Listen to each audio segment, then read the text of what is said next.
కోటప్ప కొండ ప్రసాదంపై మీడియాలో వస్తున్న కథనాలపై ఈవో చంద్రశేఖర్ వివరణ.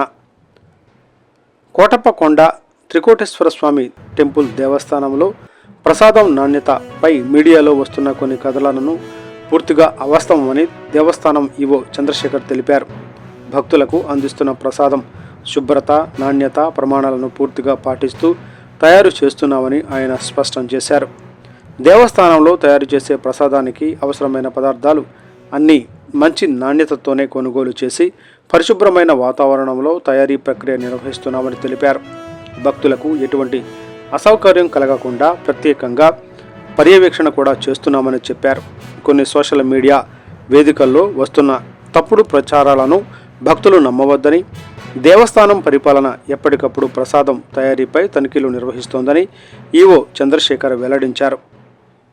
దేవస్థానం పరిపాలన భక్తుల విశ్వాసానికి కాపాడేందుకు అన్ని చర్యలు తీసుకుంటోందని, ఎవరైనా అనుమానాలు ఉంటే నేరుగా దేవస్థానం అధికారులను సంప్రదించాలని సూచించారు. జరగండి స్వామివారి దగ్గర మనకి స్వామివారికి మనం అన్నదానాలు ఏ బియ్యం అయితే వాడుతున్నామో ఏ బియ్యము పడితారానికి కానీ మిగతా అన్ని కార్యక్రమాలకు అవే బియ్యం వాడతామండి. మంచి బియ్యం వాడుతున్నాము. మన భోజనం కూడా చాలా బాగుంటుందని అన్ని చుట్టుపక్కల అంతా ప్రతీతి కాబట్టి స్వామివారికి ఎటువంటి పొరపాటు జరగలేదు. చక్కగా అన్ని ఏర్పాట్లు చేస్తున్నాము. ఈ నాసిరకం అనేది లేదండి.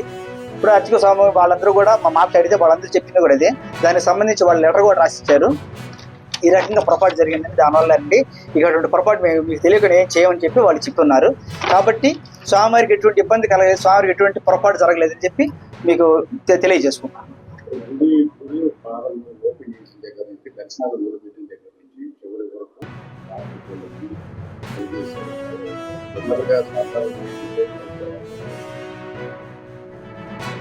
మహానైవేద్యం ఉంటుందండి స్వామివారికి. అర్చక స్వామి చెప్పండి ఒకసారి. స్వామివారికి ఉదయం 6 గంటల నుంచి మనకి పూజా కార్యక్రమాలు స్వామివారి యొక్క దేవాలయం భక్తులకు దర్శనం తెచ్చుకుంటూ ఉంటుంది. ఆ ఉదయం స్వామివారి యొక్క దర్శనం భక్తులకు ఇవ్వబోయే ముందుగా స్వామివారికి బాలభోగంగా స్వామివారికి నారికేళము మరియు ఫలములు ప్రసాదం నివేదించడం జరుగుతుంది. మరలా 10 గంటల సమయంలో స్వామివారికి భక్తులకు పంచేటువంటి ప్రసాదం ముందుగా స్వామివారికి నివేదన చేసి అది భక్తులకు పంచడం జరుగుతుంది. అది రోజుకొకటి, అంటే మామూలుగా చిత్రాన్నము, దధ్యాన్నము, శనగలు, ఇట్లా ఏ విధంగా అయినా సరే భక్తులు ఇచ్చినటువంటి ప్రసాదాలు కూడా, అంటే భక్తులు స్వామివారి ప్రసాదం కొరకు ఇచ్చినటువంటివి కూడా వాడుకుంటాం. అది కాకపోయినప్పటికీ కూడా దేవస్థానం వారు ఆది సోమవారాల్లో 5 కేజీలు ప్రసాదము మరియు విడి రోజుల్లో 15 కేజీలు చొప్పున స్వామివారికి నిత్యము కూడా చిత్రాన్నము, పులిహార, దధ్యాన్నం కానీ ఇట్లాంటివన్నీ కూడా ప్రసాదం వితరణ, అంటే ప్రసాదం భక్తులకు వితరణ నిమిత్తమై స్వామివారికి ప్రసాదం చేసి ఆ స్వామివారికి ప్రసాదం నివేదన చేసిన పిమ్మట అది భక్తులకు ప్రసాదంగా పంచడం జరుగుతుంది. తర్వాత మధ్యాహ్న కాలంలో 1:30 గంటలకు స్వామివారికి మహానివేదన జరుగుతుంది.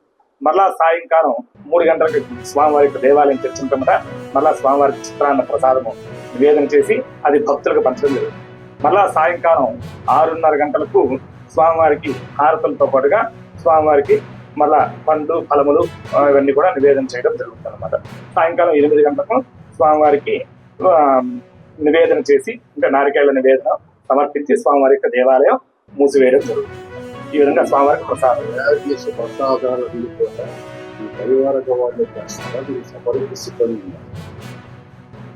అంటే మాకు వంట వాళ్ళు ఉన్నారండి. దేవస్థానానికి సపరేట్ గా వంట వాళ్ళు ఉన్నారు.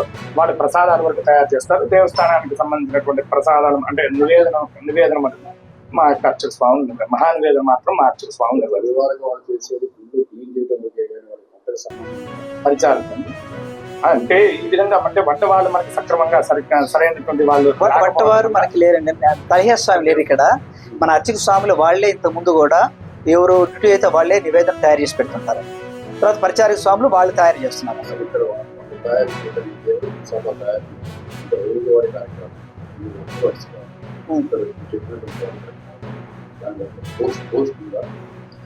పోస్ట్ మన తలహేశ్వర స్వామి లేరండి మనకి. దానికోసం రాసి ఉన్నాము. మన త్వరలోనే వస్తుంది పోస్టు. ఈ మధ్యకాలంలో ఒక 4 రోజుల క్రితం సిబ్బంది చేత వండించలేదు. మనం మన దగ్గర ఆ రోజు పెట్టి అతను పక్కకు పోవడం వల్ల ఆ టైంలో వాళ్ళ భక్తులు నాకు ప్రసాదం పెట్టమని అడిగితే ఈ అతను పక్కన ఉన్న అతను ఒక లేడీ పెట్టింది. అది జరిగింది. ఇప్పుడు కూడా మేమంతా కూడా సేవ వారి ద్వారా ప్రసాదాలు పంచుతున్నామండి. ఎలాంటి ఆరోపణలు వస్తున్నాయంటే ఎవరు పడితే వాళ్ళకి ఆ ప్రసాదాలు తయారు చేసి ఎవరు పడితే వాళ్ళకి వితరణ చేస్తున్నారు. అటువంటిదేం లేదండి. మనం మొన్నటిదాకా కూడా వేరే అతను ఉండున్నారండి, వాళ్ళు సక్రమంగా లేకపోవడం వల్ల వాళ్ళు వెళ్ళిపోయారు. ఇప్పుడు మనం మన వాళ్ళ ద్వారా వడ్డించి స్వామివారికి నివేదన చేసి ఏర్పాటు చేస్తున్నామండి. ప్రసాద వితరణ కూడా సేవ వారి ద్వారా చేస్తున్నామండి. కోరి ఉన్నారు. వారి యొక్క కోరిక ప్రకారంగా అంటే స్వామివారికి నిత్యం జరుగుతున్నటువంటి బియ్యాన్ని కాకుండా మామూలుగా భక్తులు ఇచ్చారు.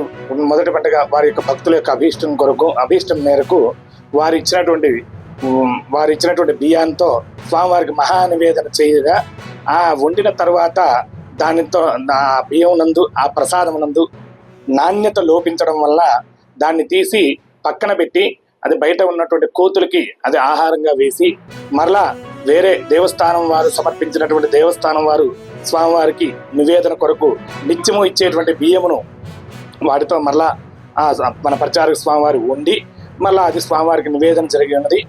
దాంట్లో స్వామివారికి జరిగినటువంటి మహానివేదన విషయంలో ఎటువంటి అపచారము జరిగి ఉండలేదు.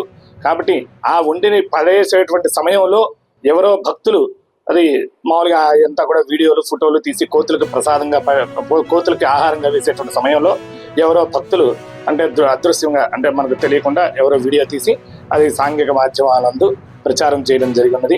ఆ సదరు విషయమే ఈవో గారు మమ్మల్ని ప్రశ్నించి మమ్మల్ని అందరినీ కూడా ఎంక్వైరీ చేయగా ఈ విధంగా పొరపాటు జరిగింది సార్, భక్తులు ఇచ్చినటువంటి అది ఆ విషయం కూడా మాకు తెలియకుండా మీరు ఎందుకు వండారని చెప్పేసి ఈవో గారు మమ్మల్ని ప్రశ్నించడం, మమ్మల్ని దండించడం జరిగింది. దానికి మేము ఈవో గారికి ఇట్లా విషయం అంతా కూడా తెలియజేసి ఉన్నాము. అంటే భక్తుల యొక్క కోరిక మేరకు వండాల్సి వచ్చిందని చెప్పేసి సంజాయిషి ఇచ్చుకొని ఉన్నాము. దానిపైన ఈవో గారు కూడా మమ్మల్ని మీ అందరి ముందు అంటే దానికి సంబంధించినటువంటి పత్రమును ఈవో గారికి లిఖితపూర్వకంగా మా యొక్క పొరపాటును రాసి ఇవ్వడం జరిగినది.